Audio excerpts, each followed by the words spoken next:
මමයි පුතයි උදෙන්ම අවදි වෙලා මගේ ගමේ තමයි මේ ආවේ. ඉතින් බයික් එකේ පැයකමාරකටත් වඩා පුතා එක්ක කියව ඇවිල්ලා ගොඩක් මහන්සි වුණාට මේ සුපුරුදු පරිසරය දැක්කම හිතට දැනෙන්නේ අමුතුම සතුටක්. ඉතින් අපි දෙන්න මේ ආවේ නම් වැදගත් වැඩකට. සංසාරේ හමුවන බැඳීම් අතර සහෝදර ප්‍රේමය තරම් උතුම් තවත් දෙයක් නැති තරම්.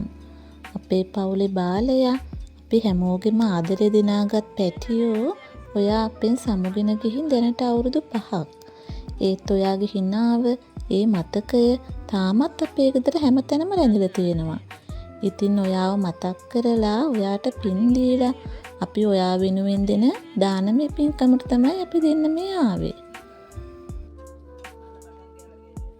පවුලේ හිතවතුන් කීප දෙනෙකුත් එක්ක අපි මේ දානෙ වෙනුවෙන් ඕන කරන දේවල් තමයි ලෑස්ති කරන්නේ.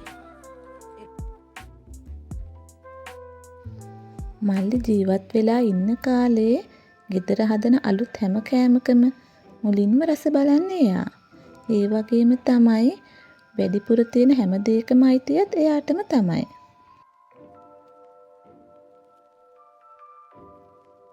ලස්සන ආදරණීය ඔයාගේ මතක ගොඩාක් එක්ක තාමත් අපි මේ ගෙදර ජීවත් වෙනවා.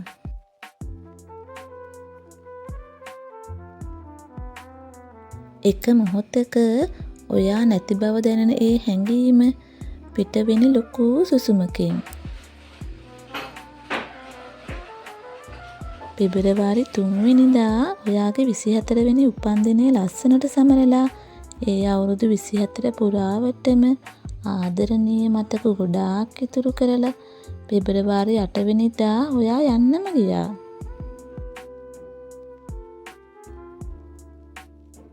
ඉපදෙන හැමෝම මිය යන සත්‍ය අපි තේරුම් ගත්තත් අවුරුදු 24ක් වෙනි පොඩි කාලෙකින් යන්න ගිය ඔයා ගැන අපි හැමෝගෙම හිතවල තියෙන තාමත් දරා ගන්න බැරි වේදනාවක්. ඔයාගේ මතකයත් එක්ක හැමදාමත් ඔයා අපි හැමෝගෙම හිතවල ජීවත් වේවි.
මට යම්මටයි දෙන්නටමද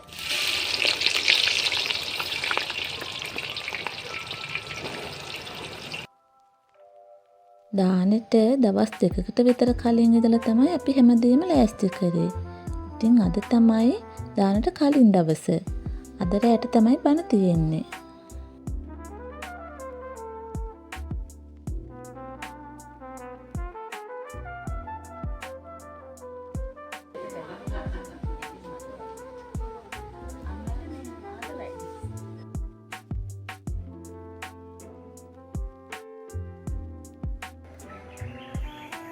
මේ ෆොටෝ එක දකින හැම මොහොතකම මල්ලිගේ මතකය අලුත් වෙන නිසා විශේෂ මොහොතක ඇරෙන්න මේ ෆොටෝ එක එළියට ගන්නෙ නැහැ.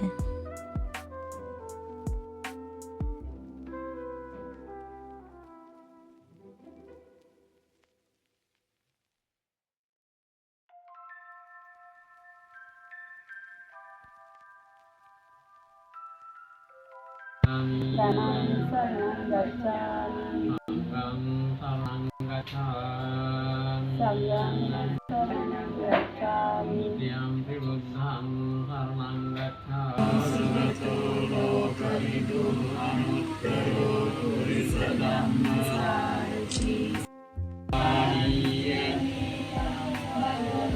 Patiganna dhammasavana kalu yang badanta Namo tasse bhagavato arahato අද තමයි දානමය පින්කම තියෙන දවස. උදේ දානයත් ඒ වගේම සාමීන් වහන්සේලා ගෙදරට වැඩම කරලා දවල් දානයත් තමයි අද තියෙන්නේ.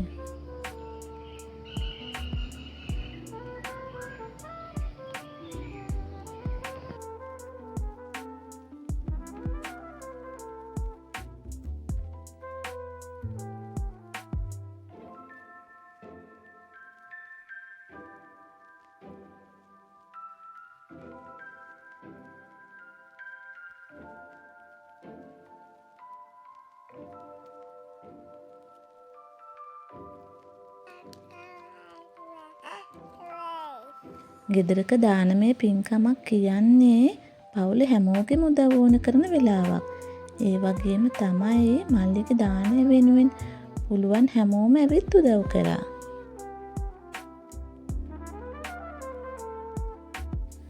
ඒ වගේම තමයි ඒ අවස්ථාවට සහභාගී වුණ හැමෝමවත් දැක බලා සතුටු වෙන ඔයාලා හැමෝමවත් මම ආදරයෙන් මතක් කරනවා. තෙරුවන් සරණේ ආශිර්වාදයේ රැකවරණය ඔයාලා හැමෝටම ලැබෙන්න ඕනේ.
සංසාරයත් හරියට බස් එකේ යන ගමනක් වගේ.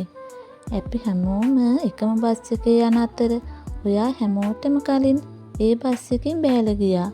අලුත් මාවතක තනියම යන්න ඔයා අලුත් බස් එකක් සොයා ගනීවි.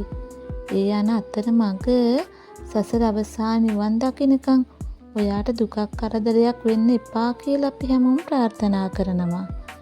ඒ තවත් එකම එක අවස්ථාවක් ඔයා අපි හැමෝගෙම බාලම මල්ලි වෙලා ආයෙත් අපි අතරට එන්න කියලා මම ආදරයෙන් ඉල්ලනවා.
වයස අවුරුදු 24දී ඔයා අපෙන් සමුගත්තත් ඔයා අපේ හදවත් තුළ සදාකාලිකව ජීවත් වේවි.